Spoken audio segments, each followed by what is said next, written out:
With the appointment of Greg Swann to the AFL, we have got an opportunity now, long term, to really improve the AFL. Per capita, Aussie rules football is the most watched sport in the world. And currently, the administration, the rule makers, those behind the scenes are not rewarding the fans that are putting their hard-earned time and especially money into the game. And I think Greg Swann can fix this. Now, outside of his Channel 7 interview that he did, which I thought touched on some really good points, I thought I would pen this open letter video style to some changes that I think need to be made. Now, I'm not arrogant enough to believe that I can talk on behalf of all footy fans. No, I'm not suggesting that you need to agree with everything that I say here, but I would love your thoughts on what you would change about the game down below in the comment section. Like the video if you enjoy it, and make sure you click that subscribe button. But I've got 4 key points to roll through here because I know that wholesale and grand changes over the course of one off-season is just going to mess the game up too much. But I still think there are things we can implement now. Let's start with the MRO stuff. No idea why, but I'm going to. I think the first change that needs to come in is it needs to be more than one person. Now, whether it's Michael Christian and someone else or it's two fresh people, I don't understand why it is only up to one person. And considering the only people that I think could be trusted for a role like this are going to have club connections, you can kind of get rid of the whole favoritism angle. Now, I'm not suggesting or questioning Michael Christian's integrity, especially around Collingwood, because I have no idea, and let's just call it, I would rather someone not go down that path. But you can eliminate those kinds of things. Now, of course, the two people would have to not have the same club connection there, which would be ideal. In terms of if Michael Christian stayed and we added a person, my suggestion would be Jimmy Bartell. Now, obviously, you need to have someone that wants that kind of job. I believe Jimmy's done work with the tribunal MRO stuff before, but I think that's something that we need to implement.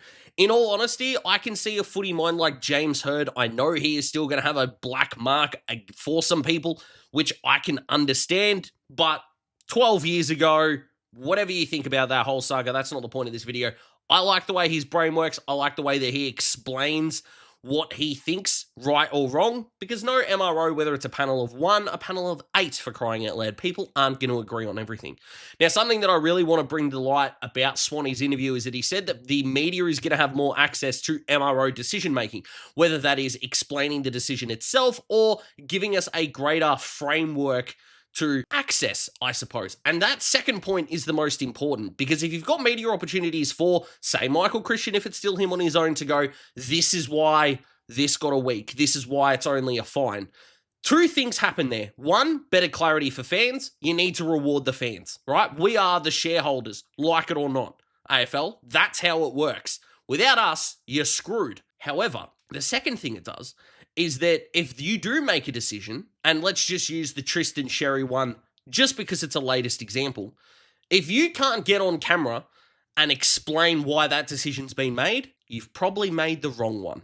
It's as simple as that. So more accountability there and more clarity works beautifully. And if you've got 2 people on the MRO panel, win-win there, because one is probably going to be available for those media commitments if the other isn't, because life happens. Life gets in the way. So I like it a lot, but greater accessibility for fans is going to be key here. What is the framework around this decision-making? Now, I know that we shouldn't succumb or conform to what Twitter wants, but part of the discourse that is creating a toxicity amongst fans is no one really having a clue, which then, of course, resorts to more insults and shittier social media activity, which is not why the AFL should make decisions, but hey, if that's also going to become a bonus, I'm all right with it. I also think we need to get rid of the tribunal. There should be no tribunal. It makes no sense, actually, as to why we have one. Like, I am 100% in the camp of tough shit, this is the decision. But what if a player misses out on a grand final, you ask? Well, if you've got a better framework to work around, it is going to be harder to get suspended, or it should be. Therefore, it's going to become infinitely more difficult for a player to miss a grand final. And look at some decisions that have been made prior. Trent Cotchin, for example, wasn't missing a grand final. So, I don't think that's going to be as big an issue as most people think. No more tribunal. MRO, that's it. Tough shit, live with it. You get 2 weeks, you get 2 weeks. Move on. The second point that I want to bring up here is going to be game time. Now, I was a little bit afraid during the interview when shortened game time was a topic because Adam Kingsley, for one, I think another coach as well, went that the COVID quarters were better suited, which to me is ludicrous. I don't think that is the answer in the slightest. But we still need to get quarter length down. Now, Swann did exaggerate for effect a little bit when he said that we are averaging 35 minutes per quarter. That is absolutely not the case at all. And I do believe that we've only had 2 games this year go above 140 minutes, which 35 times 4 is 140. Now, in terms of someone else doing the work for me that I can just Google and research, there isn't a whole lot of quarter information available. From what I've been able to gather prior to this round, we are looking at between the 31 and 32 minute mark. I did find an article, not from a major newspaper though, that did say 31 minutes and 45 seconds, or 46 seconds, I should say. I'm not saying that's the direct number. It is not something that I've done explicitly, but I can also understand that we are having longer and longer games. How do we reduce this? The 2 answers are staring at us in the face. Stop nominating for ruck contests, and score reviews have a 30-second timer, and that's it. It's as simple as that. If you stop nominating for ruck contests, and let's say it's Melbourne v Collingwood, for example, naturally you would think that Gawn and Darcy Cameron are going to be taking an around-the-ground stoppage, right? But hypothetically, if they're not around, you might have a situation where, say, a Jacob Van Rooyen as a second ruckman would be up against Mason Cox. Again, that makes sense. However, if you just throw the ball in and Collingwood had, say, Darcy Cameron and Ned Long accidentally go up for the same ball, free kick against. Let the players sort it out and punish them for not figuring it out. It's like the 666 warning. We know what the rule is. Punish it further. Make the players make the decision. And then the score review one is really simple. 30 seconds or umpire's call at some point, giving more power to the goal umpires and the boundary umpires whilst having that technology to be relied upon is a balance.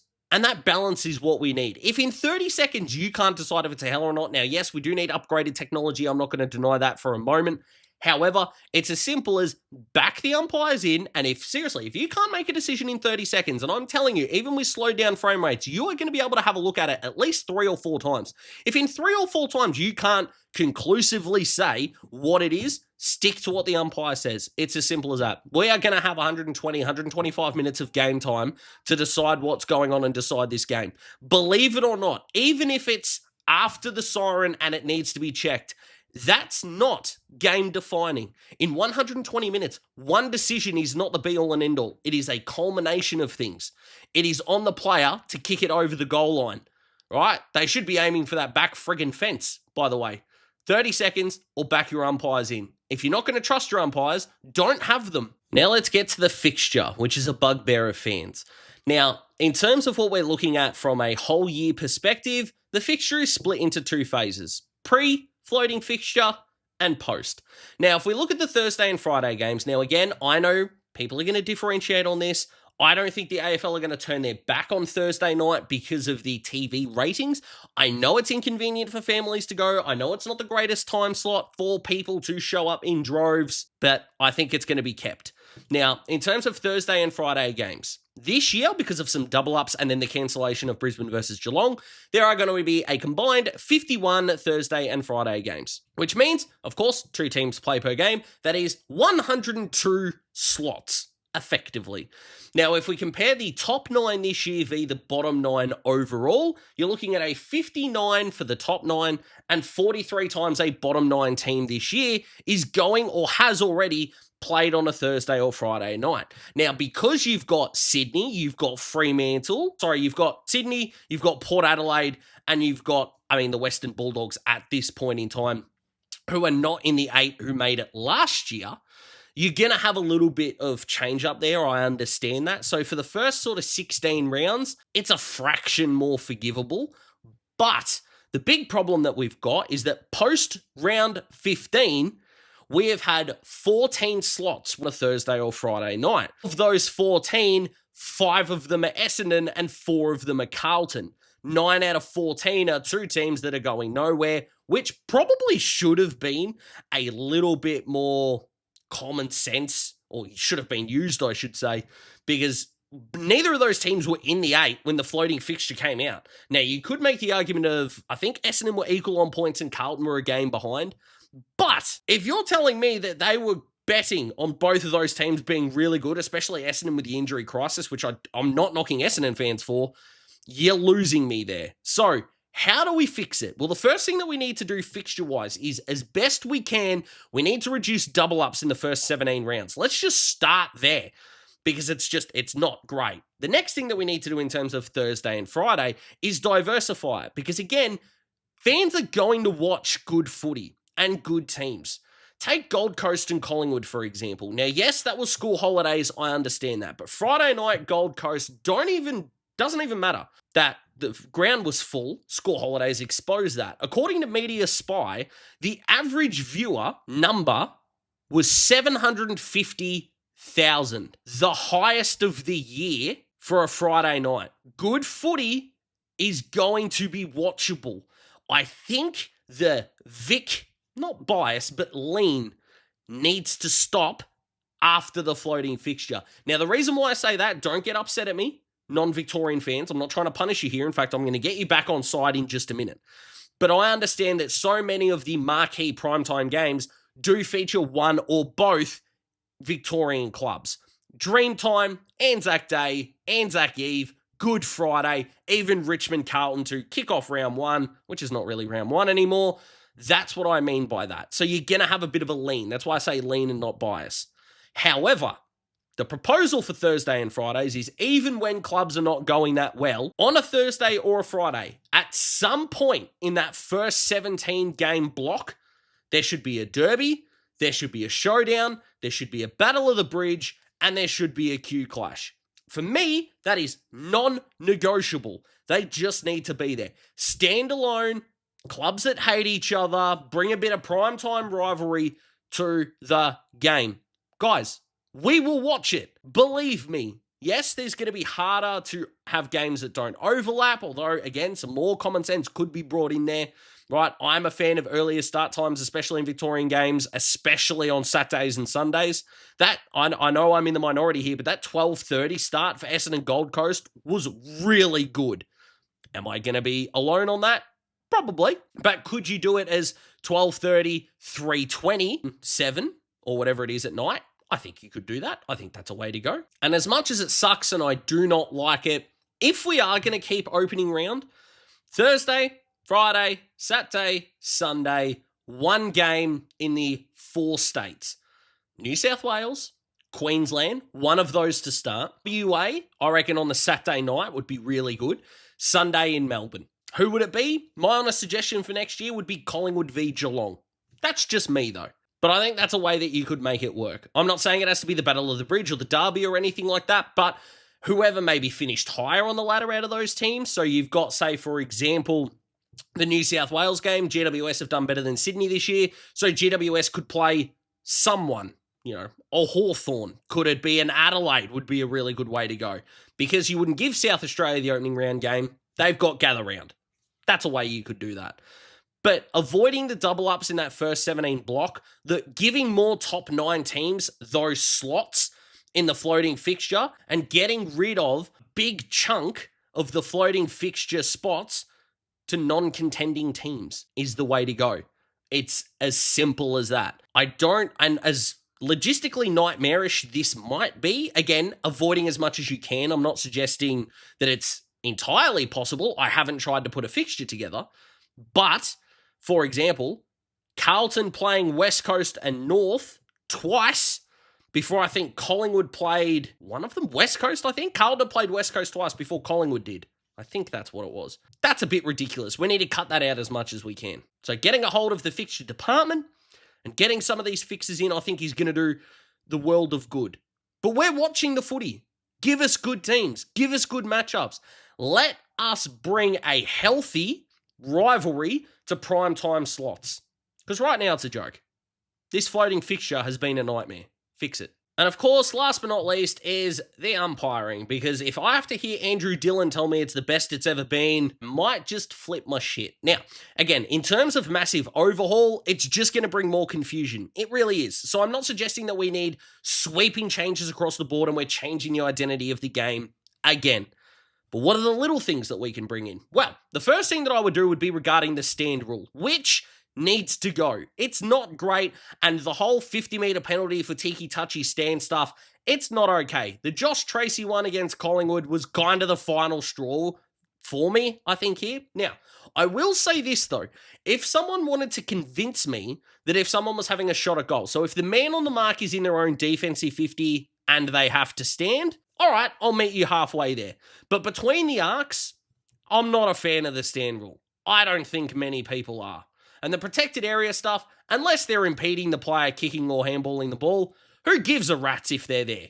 It's as simple as that. Move around them. It's fine. Again, as long as you're not impeding the player trying to dispose of the ball, go for your life. It's not that big a deal. And just to show how behind we are a little bit is that umpires just need to be full-time. They do. There is no reason. Money. No.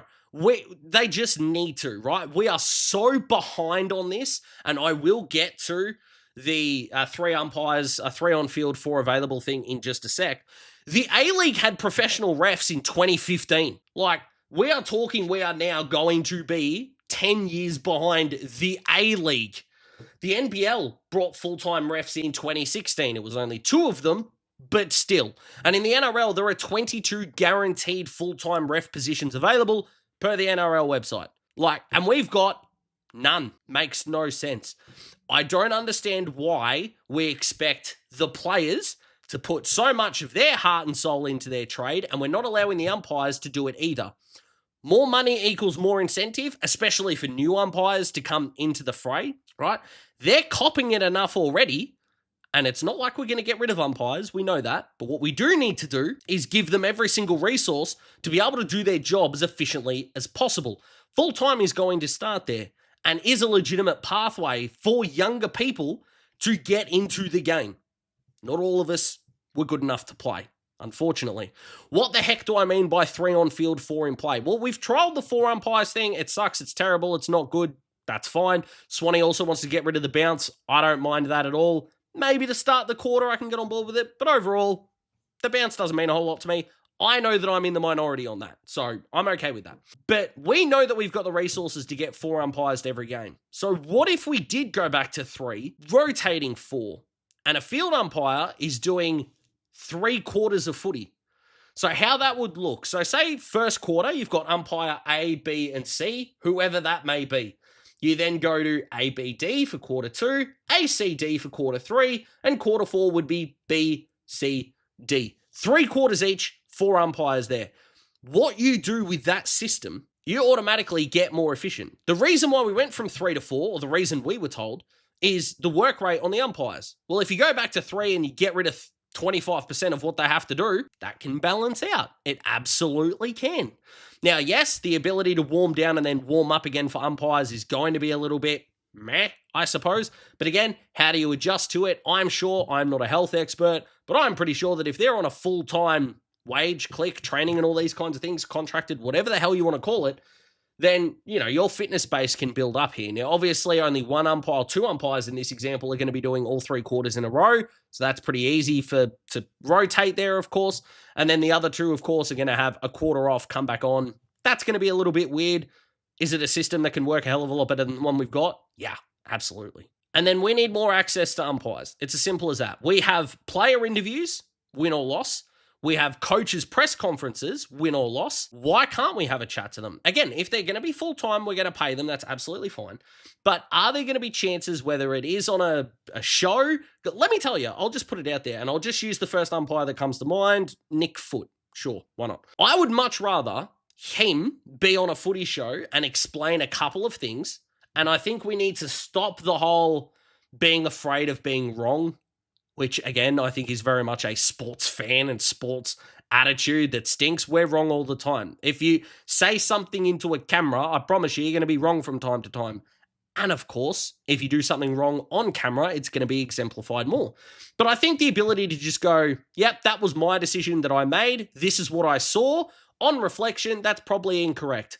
I think umpires would have the chance to then challenge and go, fans couldn't do the job that we do, right? That's what you've seen. I understand that. This is what I've seen. Humanizes it, right? I think there's a big advantage there.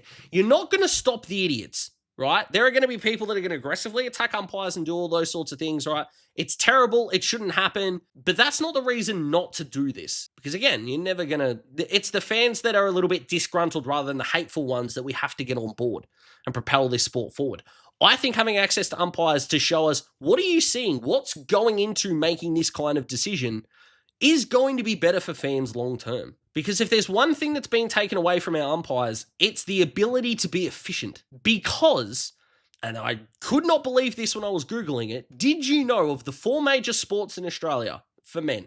AFL, NRL, NBA, and A-League.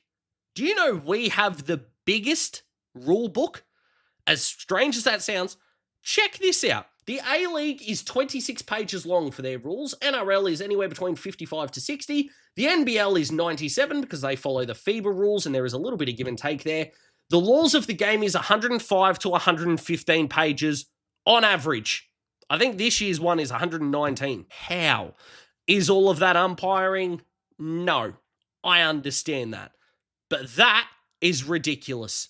Genuinely ridiculous. Like, 116 pages is a novella, for crying out loud. That's not what the laws of the game should be. Now, whilst, yes, there are going to be some non-negotiables in terms of what the laws of the game should contain, but you can't convince me that this game, this sport, needs 115 pages of rules. Ridiculous. Now, that is obviously going to be a more long-term one, because you're not going to rewrite the rulebook in one off-season, but we need to be making it better for everyone. That's the way it goes. So whilst this has been pretty long-winded, to sum up, accountability for the MRO, get rid of the tribunal, speed the game up without reducing quarter length, clean up the fixture, no more double-ups, and make umpires' jobs easier. There we go. What do you guys think? Comment below, let me know. I really am interested in what you guys think on how we can make this game better, because we, as fans, deserve it. And Greg Swann, last but not least, no pressure. Thank you so much for watching. I really appreciate it. Have yourselves a really good day. See you next time.